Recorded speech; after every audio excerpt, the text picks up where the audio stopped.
Feudal Japan wasn't some chill anime backdrop where everyone sips tea and trades sword moves with honor. It was a rigid, brutal society that ran from the 12th to the 19th century, and unless you were a wealthy samurai with good connections and a very sharp sword, it was not designed for your survival. Odds are you'd be a peasant. About 80% of people were. That meant farming rice all day with little break, and when warlords started fighting, your village was the battlefield. They'd burn your house, take your food, and then demand taxes for their trouble. Social mobility? Not a thing. The Tokugawa shogunate froze the class system. Peasants stayed peasants. Merchants stayed parasites, according to the government. And samurai could rack up debts and still be considered superior. Even if you made money, your status stayed nailed to the floor. A merchant could be filthy rich and still have to bow to a broke samurai who couldn't afford a second sandal. It was like if the IRS also controlled your social worth, and the only way to climb the ladder was reincarnation. The law?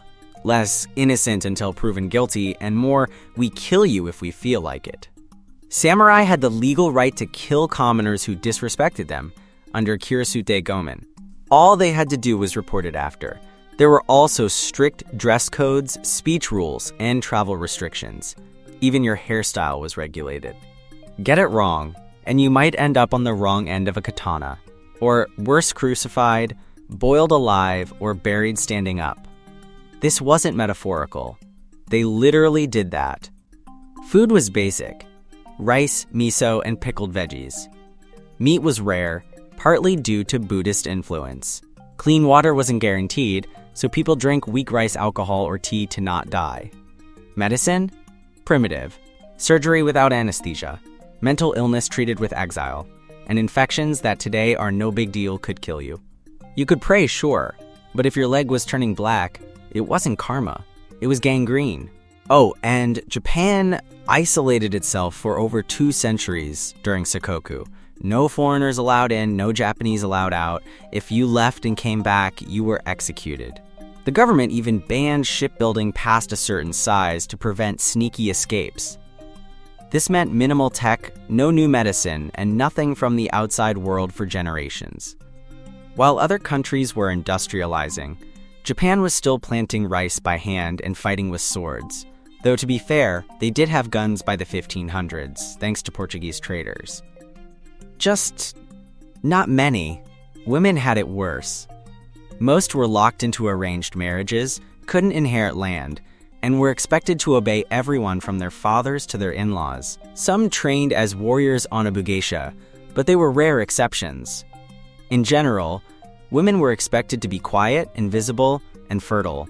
In entertainment districts, girls were sold into service young and had almost no rights. It was not romantic. It was closer to human trafficking. Religion in feudal Japan wasn't all Zen gardens and quiet temples either. Buddhism and Shinto coexisted, but Christianity was ruthlessly suppressed starting in the 1600s. If you were caught practicing it, you'd be tortured or executed. Suspected Christians were forced to stomp on religious icons to prove their loyalty, and many refused, so they got burned alive or crucified. Religious tolerance was basically believe what we tell you or die creatively. Not ideal if you like having options in the spiritual department. And even if you did survive, you wouldn't be remembered. Most people in feudal Japan didn't leave behind family names, records, or property. Your life would be anonymous, your death unnoticed, and your legacy non-existent unless you happened to be born into the top 1%, which you probably weren't. Even if you followed every rule, bowed at the right angle, and farmed like a champ, your reward was just surviving to do it all again tomorrow. And if you slipped up, well, there were 100 ways to disappear, and none of them were peaceful.